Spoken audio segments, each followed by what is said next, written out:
وقت عبد السلام كوثر علي وكم زمان مدحنا كمده دام wax Soomaaliya dhaxmaray ku dhaxmaray madaxda awdalka dhaqanka gobolka awdal iyo madaxda Soomaaliya kulankaasi runta lagu qaasamo wax la qaybo aragtida ka qabtaan bas soo aragta antana waa khamiiso sagaaloodkii baynu ku jirnaa ilaahayna waxaanu ka bareenaa shacbiga jamhuuriyadda Soomaaliland ilaahayna waafajiyo yaani tawfiiqda iyo talada iyo wanaageedaba su'aashaad weydiisay madax dhaqameedka gobolka awdal horta waa salaamaya madaxdaasi aniga ka ogaasaan waxay iga mudayeen sharaf iyo karaamo iyo qadarin waxa halka horta ka dhacday arrin cajiib ah oo ninba si uu arkaya anigu game baan ku xisaabtamay in arrinkaasi game la ciyaaray oo lagu kala badiyay oo ahaa waxa badiyay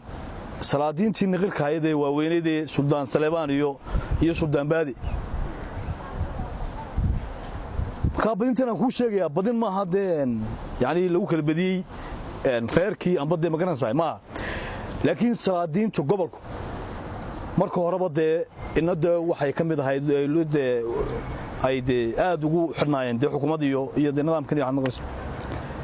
ka waqtigan lagu raa hadda wad maqashay baan u malaya markan lagu leeyahay yaani hebel khaatumadii bay ilaahay waftiba khaatumadii buu sheegay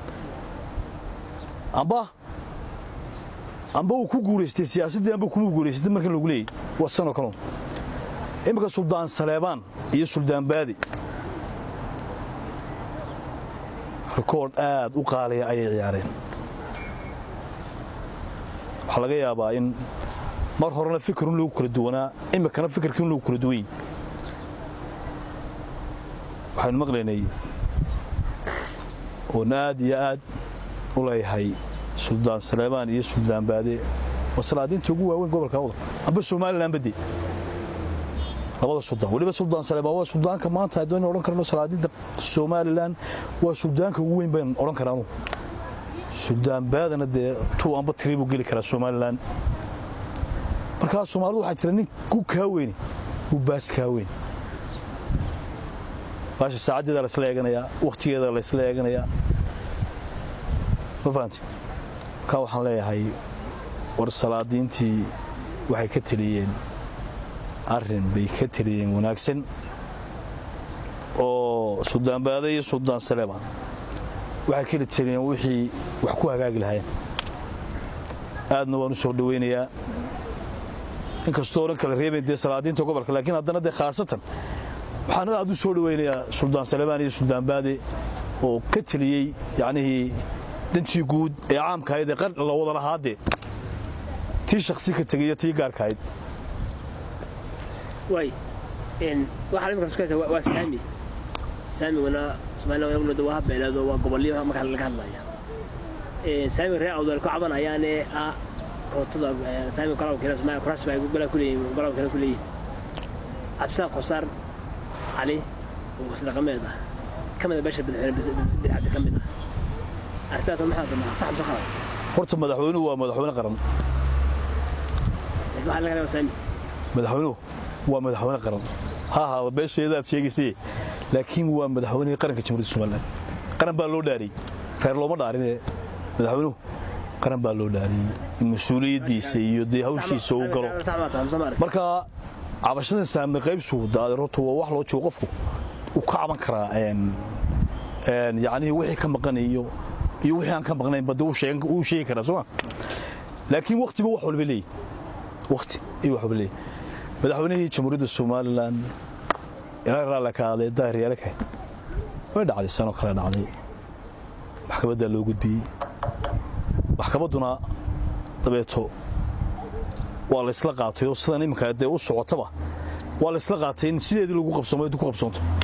laakiin madaxweynaha daariyalka wuxuu u gudbiyay golayaashii qaranka ee joogay doorashadu waa la galay kuwan imika taagan ilaa min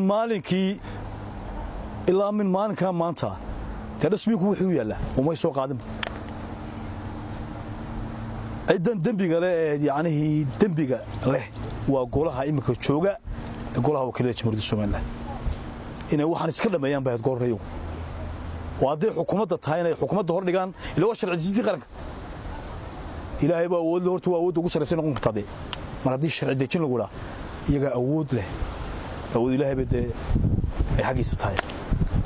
marka wax aliyo wixii dhinaasho dhan ee qarankan ka dhilma amba waxaan imika taagan noqoto amba wax laga yimid ha noqotee dambiga waxa leh golaha wakiilada jamhuuriyadda Soomaaliland imika jooga iyaga cid walba ku dabageli lahaa iyaga beelaha u tagi lahaa iyaga madaxweynaha markaa jooga ee qaranka amba kana noqoto amba ku hor noqotay iyaga ku xisaabtami lahaa cid ay mas'uuliyadu saaranta wayaga marka waxaan oran lahaa ku soo gabagabaan aad iyo aad u xusila horta gobolka Awdal waxaan oran karaa horta waa hooyada jamhuuriyadda Soomaaliland hooyada qaranka way madaxweynihii labaad ee jamhuuriyadda Soomaaliland Cabdiraxmaan Axmed Cali oo ahaa madaxweynihii koowaad ee qaranka oo burco lagu soo caleema saaray ka bacdi markii labaadna lagu caleema saaray madaxweynihii labaad ee jamhuuriyadda Soomaaliland marxuun cigaal gobolka Awdal baa Boorma waa hooyadii Soomaaliland waxaan oran lahaa hooyaduna ubadka iyada ilaashata saasha ku celi markaa أساق وسلام ست ثمانية هذا الحكم كم غين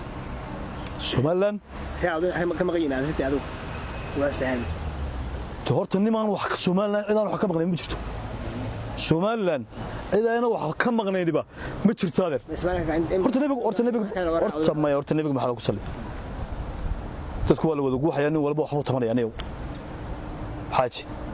تبشر ويجرت لكن تبشر وقت بين أرلاد هايو maanta de 30 sanadood baynu dawladnimadeena jeebani ayuu baabana ilaahay nagu asuro maanta meel walaagsan marna haddaba horta intii de wixii waa in la helaa horta kala xadeyntii gobolooyinka iyo degmooyinka Soomaa waa in la helaa deegaankii waa in sidii yani codkii iyo nidaamkii iyo wixii de si wixii loo buuxin lahaa ee loogu talagalay waa in la helaa horta hadeer horta xukuumaddu way soo gudbinaysaa iyada keenaysa golaha baarlamaanka la hordhigaya golaha baarlamaanka hordhigaya laakiin de wixii golahii baarlamaanka weeyaan halka iyagu shaqadoodii ka qabsan lahayd shaqadooda ka fariisteen bal imika waa imsa tayran baa la kordhiyay shantii sanadood dhawaad goornay dhamaadeen bir hore waa malaha kii 20aad baa imku socday Soomaa sanadkii 20aad baa imku socda waxay ku dhaarteen sidan ma hadda inay dhaartii fuliyaan oo Ilaahay ka baqaan oo damqanas ummadan iyo masiirkoodana ilaaliyaan baa haddaba haday maalintii doorashadu soo dhawaatay ay keeneen inay soo qufeen wixii madaxweyne Daahir ka imsa ka soo wareegay inta ay fadhiyeen buu wahayeen waa 16 sanadood ama 15 sanadood fadhiyaan inta buu wahaysteen sharcigan maanta ay soo saareen ka waxaan oran lahaa say doorashadu inuu dhici lahayd nimanka 15 sanadood ama 16 sanadood fadhiya ay noo dhaaf lahayd golayaasha deegaanku ee jiil cusub oo de fresh ay u iman lahaayeen in doo la qabtuun baan aad iyo aad u jecelahay